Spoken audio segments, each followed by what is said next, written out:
全國信用卡同埋網貸嘅一啲協商嘅方法，一條視頻講俾你聽。睇完之後呢，你自己亦都可以去協商噶啦。幾個例子你就明白噶啦。小王呢就係各種信用卡嘅貸款加埋一齊呢就40幾萬，其中杭州銀行呢就10萬蚊，中信銀行呢係16萬，浦發銀行都係10幾萬，承擔嘅呢都係支付寶嘅。通過呢種協商嘅方法呢，銀行同埋平台俾佢減免咗50%。啱開始嘅時候呢，佢自己都冇相信，直接撥打咗官方嘅客服去確認咗之後呢係真噶，佢就將錢立刻就還清啦，而且呢就開出結清嘅證明，一共分為4步。第一個呢，確定咗無力還款，即使分期呢每個月本金加上利息呢都要還大幾萬蚊，壓力非常大。雖然每個月收入亦都有2萬幾，但係呢每日都係入不敷出，連生病都變得非常奢侈，實屬無奈呢只能夠逾期咯。第二個，逾期超過90日呢，信用卡網貸如果協商冇到，原因只有一個，就係因為你個逾期時間冇夠，亦即係講你逾期嘅時間越耐，對方呢就越係願意揾你去傾。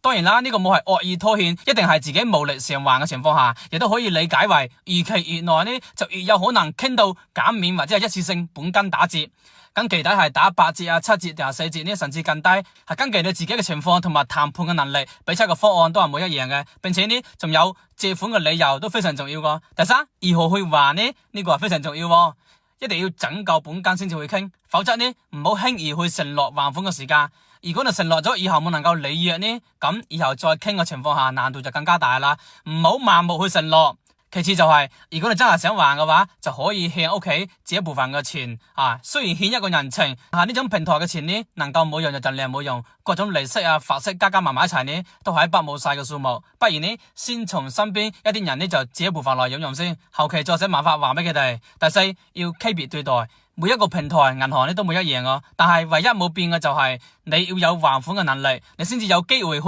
傾本金打折，否則債務對你來講呢就只會越積越多。當然呢，亦都冇排除一啲平台係冇俾協商嘅，多次去換催收人員，嚴重影響咗自己嘅工作同埋生活。遇到咁嘅情況呢，一定要果斷咁去撥打12378或者係12368，呢啲都係防暴力嘅。最後一點就係，欠債還錢天經地義，無論係欠邊個嘅錢都要還，只有想辦法增加自己嘅收入，先有機會讓我哋還清欠款，順利上岸。最後呢，我再俾大家一記忠告，唔好過度消費，盲目自信，仲要俾自己留一部分嘅備用金，以免呢再次跌入呢個還貸嘅惡性循環裏邊。